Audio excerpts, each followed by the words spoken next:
On Vasquez, he's yet to start a game at this tournament. He has 3 goals in just over 100 minutes on the field. His minutes per goal ratio is actually better than Jesus Ferreira's at this tournament.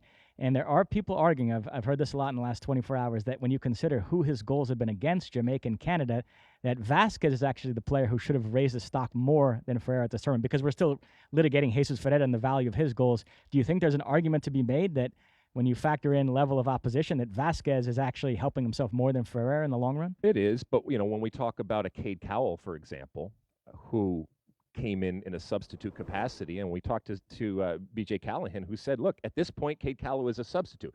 Why are we not saying the same thing now about Brandon Vasquez? Because he's coming into a game, and he's benefiting from tired legs and an openness at times, and he's doing his job, and that's wonderful to him. But does that mean that he should be the starter? He is a much more traditional type of 9 relative to Jesus Ferreira. So I get why that is. And look, I'm the one that last year said to Greg Berhalter, why the hell are you not at least taking a flyer on him and bringing him into a camp to see what he does?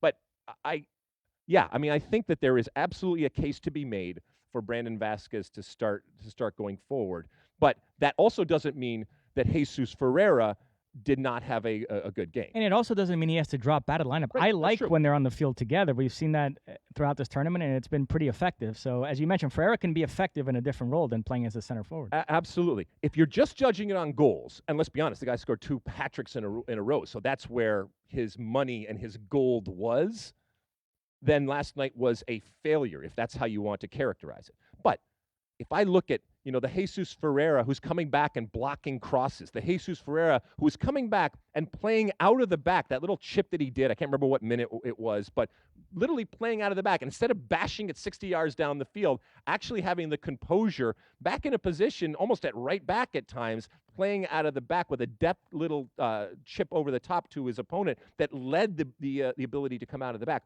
All of those little things, yeah.